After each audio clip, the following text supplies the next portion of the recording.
Dear brothers and sisters in the Lord, ప్రభునందు ప్రియమైన సహోదరి సహోదరులారా, today's verse for our meditation is taken from the book of Psalms 71 verse 8. నేటి దినము మన ధ్యానం కొరకు 71వ కీర్తన 8వ వచనం నుండి తీసుకొనబడింది. Let my mouth be filled with thy praise and with thy honor all the day. నీ కీర్తితోను నీ ప్రభావ వర్ణనతోను దినమంతయు నా నోరు నిండి ఉన్నది. There is no title to this Psalm 71 about its authorship. ఈ కీర్తనకి ఈ రచయిత ఎవరో ఆ శీర్షిక ఏమి లేదు దీనికి. However, from the content of the psalm, we understand that this psalm is written by an aged believer. ఏదేమైనా కానీ ఈ కీర్తనలో రాయబడిన ఈ మాటలను బట్టి మనకి ఏం అర్థమవుతుందంటే బాగా వృద్ధుడైనటువంటి ఆ వ్యక్తి అనుభవంతో రాసిన మాటలుగా అర్థమవుతుంది. The words clearly reveal that he had full confidence and faith in God. ఈ వచనాలు ఎంతో స్పష్టంగా మనకు బయలుపరిచే ఉంటుందంటే ఈ వ్యక్తికి దేవుని పైన పరిపూర్ణమైనటువంటి నమ్మకం, విశ్వాసం ఉంది. He was a man who was having a very long and remarkable experience with God. ఈ వ్యక్తికి దేవునితో సుదీర్ఘమైనటువంటి అనుభవం ఉంది అన్న సంగతి అర్థమవుతుంది. Probably David, as he was becoming old, might have penned this psalm. బహుశా దావీదు వృద్ధాప్యానికి వస్తున్న సమయంలో రాసుండొచ్చు. David's life was a tough life, దావీదు జీవితం ఎంతో కఠినమైనదిగా full సాగింది. of troubles right from his childhood. తన బాల్యం నుండి కూడా అన్ని కష్టాలే.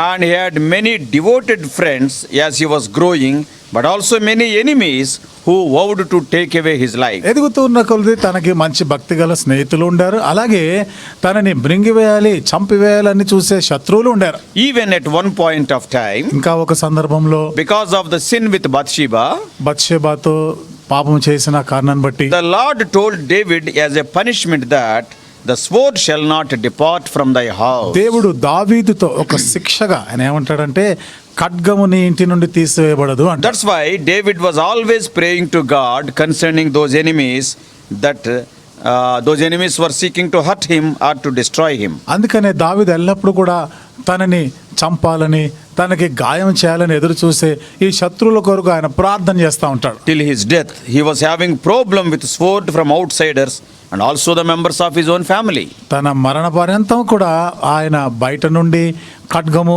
యుద్ధాలు, అలాగే తన కుటుంబంలో నుండి కూడా యుద్ధ పోరాటాలు ఎదుర్కొన్నాడు. So he prayed for Lord's protection in his older years also. కాబట్టి తన వృద్ధాప్యం అందు కూడా దేవుని యొక్క భద్రత, కాపుదల కొరకు ప్రార్థన చేసినాడు. Always he believed in the name of the Lord, and it was a high and strong tower. ఎల్లప్పుడు కూడా దేవుని నామమునందు అది దుర్గంగా ఆయన నమ్మాడు ఆయన. Solomon wrote about it in Proverbs 18:10. సామెతల గ్రంథం 18వ అధ్యాయం 10వ వచనంలో సొలొమోను రాస్తాడు. So God is not just a place of hope, but he is also the place of trust. దేవుడు మనకి ఏదో నిరీక్షణకి ఆధారమే కాదు, మనం నమ్మిక ఉంచడానికి ఆయన ఆధారమై ఉన్నాడు. I trust the Lord, so I hope in his deliverance. నేను ఆయన యందు నమ్మిక ఉంచుతున్నాను కాబట్టి ఆయన నన్ను విడిపిస్తాడనే నిరీక్షణ కూడా నాకు So ఉంది. he was remembering about God's faithfulness in verses 6 and 7. 6-7 వచనాల్లో దేవుని యొక్క విశ్వాస్యతను గురించి మాట్లాడుతున్నాడు. But he was a man of God's own heart. అయితే దేవుని యొక్క హృదయానుసారుడైన వ్యక్తి. Though he was oppressed by enemies, yet he was close to the heart of God. శత్రువుల చేత అణగద్రొక్కబడినప్పటికీ కూడా దేవుని హృదయానికి సమీపంగా ఉండినవాడు. He always desired to praise the Lord. ఎల్లప్పుడు కూడా దేవుని స్తుతించాలని ఆశ కలిగినవాడు. He said, "My mouth shall show forth your righteousness and thy salvation all the day." ఆయన అంటాడు కదా, దినమంతా కూడా నీ కీర్తితోను నీ ప్రభావ వర్ణనతో నా నోరు నిండి ఉంటుంది. Till I die, I will speak and sing of thy glory. నేను చనిపోయేంత వరకు కూడా నీ మహిమను గురించి, నీ గురించి కీర్తి గానం చేస్తా. This thou hast taught me from my youth. ఇది నా బాల్యము నుండి నీవు నాకు నేర్పించిన వాడు. He wanted to declare this to the future generations. ఈ సత్యాన్ని రాబోయే తరం వారికి కూడా ఆయన వెల్లడిపరచాలి, He బయలుపరచాలని. also made a mention of the hope of his resurrection in the closing verses of this psalm. ఈ కీర్తన యొక్క ముగింపు వచనాల్లో తాను పునరుత్థానం గురించిన నిరీక్షణ కలిగిన మాటలు మాట్లాడతాడు. Those that love God love to be praising him. దేవుణ్ణి ప్రేమించేవారు ఆయనని స్తుతించే విషయంలో కూడా ఆయన స్తుతించాలని వారు ఆశిస్తారు. They have a desire to do it all the day. దినమంతా కూడా ఈ విధంగా స్తుతించాలని ఆశ కలిగి ఉంటారు. Not only in the morning and in the evening. ఉదయము, సాయంత్రం మాత్రమే కాదు. As David said, 7 times a day the praise goes on. దావీదు చెప్పాడు కదా, దినమునకు 7 సార్లు స్తుతిస్తానన్నాడు. We read it in Psalm 119, verse 164. 119వ కీర్తన 164వ వచనంలో ఆ మాట చదువుతాం. He says here, all the day. ఇక్కడ అంటాడు దినమంతయు అంటున్నాడు. This type of praising God all the day can be enjoying heaven on earth. ఈ విధంగా దినమంతయు కూడా దేవుని స్తుతించేటువంటి ఈ విషయము మనము భూతల స్వర్గముగా అనుభవించగలం. Yes, in heaven, as we read in the scriptures, non-stop worship will be there. లేఖనాల్లో మనం చదివిన ప్రకారము పరలోకములో నిత్యము ఎడతెరపి లేకుండా ఆరాధన స్తుతి జరుగుతా ఉంది. David was asking God not to leave him in his old age. దావీదు దేవునికి మనవి చేస్తున్నాడు, నేను వృద్ధుడనైనప్పుడు నన్ను విడనాడకుము. It is not to get more name and fame. అంటే ఏదో పేరు, ఇంకా పేరు ప్రఖ్యాతి సాధించాలని కాదు. It is not for riches and popularity. లేకపోతే ఐశ్వర్యం గురించి గాని పలుకుబడి గురించి కాదు. He is not asking him to extend his kingdom. తన రాజ్యమును విస్తరింపజేయమని కూడా కాదు. But what he is telling? మరి ఏమంటున్నాడు? But to praise God and to declare God's righteousness to the future generations. దేవుని స్తుతించడమును రాబో తరం వారికి దేవుని నీతిని గురించి ప్రచురించడానికి. Oh, what a noble desire. అంటే ఎంత ఉత్తమమైన కోరిక కదా. In the vertical direction, he want to praise God. అక్కడ పైకేమో దేవుని స్తుతించాలి అనుకుంటున్నాడు. In the horizontal direction, he want to testify of God's goodness to his juniors. ఇక్కడ సమాంతరంగా ఆలోచన చేస్తే తనకన్నా చిన్నవారు రాబోయే తరం వారికి దేవుని గురించి సంగతులు వారికి చెప్పాలని, కీర్తిని గురించి ప్రచురించాలి. Let us also have the same noble desire in our lives. మన జీవితాల్లో కూడా ఇలాంటి ఉత్తమమైనటువంటి ఆశను కలిగి ఉందాం. God also have taken us through so many experiences. దేవుడు మనల్ని కూడా అనేక అనుభవాల గుండా తీసుకుని వెళ్ళాడు. Experience is a great teacher. అనుభవమే మనకి ఒక గొప్ప బోధకుడు. And let us also have the sublime faith. Let us be earnest in our prayers. కాబట్టి మనం కూడా ఇలాంటి అద్భుతమైనటువంటి ఈ విశ్వాసాన్ని కలిగి ఉందాము. మనము ఆసక్తిగా ప్రార్థన చేసేవారు ఉందాం. With our varied experiences and settled convictions, let us resolve to praise the Lord daily and proclaim his goodness to the next generation. ఆయా రకాల అనుభవాలు గుండా, ఒప్పుదల గుండా మనం వెళ్తున్నప్పుడు వీటిని రాబో తరానికి ఈ అనుభవాలని వారికి ప్రచురించే వారంగా మనం ఉందాం. When we see carefully, జాగ్రత్తగా గమనిస్తే our mouths can be filled with food and sometimes even profanities and gossips also.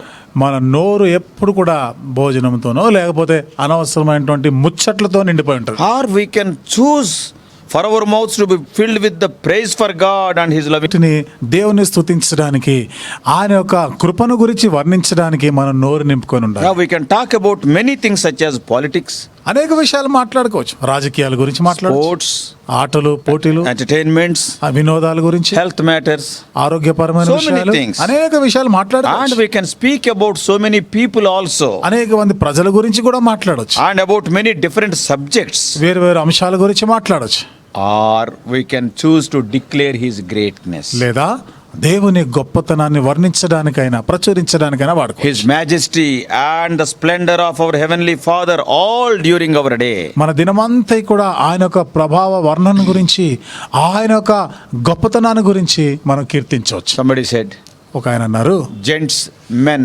generally they will speak almost 7,000 words a day. పురుషులు దినానికి ఇంచుమించు 7,000 మాటలు మాట్లాడతారు. And women will speak a little bit more because the medical scientists told in Maryland University. స్త్రీల మాటకు వస్తే కొంచెం ఎక్కువగానే మాట్లాడతారంట. ఎందుకంటే మరి వైద్యపరమైన శాస్త్రవేత్తలు మేరీల్యాండ్ యూనివర్సిటీలో వాళ్ళు చెప్పిన మాట, They have studied the brain of women and men. మరి పురుషుని యొక్క స్త్రీ యొక్క ఆ మెదడు గురించిన వాళ్ళు పరిశోధన చేశారు. And the medical department, they have declared that there is a protein called FOXP2 in women's brain. వైద్య విభాగం వారు ఏమన్నారంటే FOXP2 అనేటువంటి ఒక ప్రోటీన్ అనేది స్త్రీ మెదడులో ఉంటుందంట. And that will make them to talk a little bit more. అది వాళ్ళని ఇంకా ఎక్కువగా మాట్లాడేటట్టు చేస్తుందంట. I'm not blaming anybody. అంటే నేను ఇక్కడ ఎవరిని నిందించడానికి But my కాదు. question is, నా ప్రశ్న ఏంటిదంటే, how many of those words are speaking of the majesty, the What? glory, the splendor of our God? ఆ మాటల్లో ఎంతవరకు మన దేవుని యొక్క మహిమను, దేవుని గొప్పతనము, దేవుని ప్రభావం గురించి మాట్లాడేవి ఉన్నాయి Yes, it is all up to us. కదండి. ఇవన్నీ ఇక మీకే విడిచిపెట్టబడింది. then why don't we choose to praise God with our mouths and tell of his greatness to others? మరి అలాంటప్పుడు మన నోటిని దేవుని గొప్పతనము ఆయన ప్రభా వర్ణన గురించి ఇతరులకు తెలియపరచడానికి ఎందుకు వాడుకోవద్దు? Today and every day, let us involve ourselves in this mission. ఈ రోజు ప్రతిరోజు కూడా ఈ పనిలో మనం ఉందాం. Then you can enjoy heaven on earth, because heaven is full of worship. Here also only the words of God. అప్పుడు భూమి మీద పరలోకాన్ని అనుభవించగలం. ఎందుకు? పరలోకం అంతా ఆరాధనతో నింపబడి ఉంది.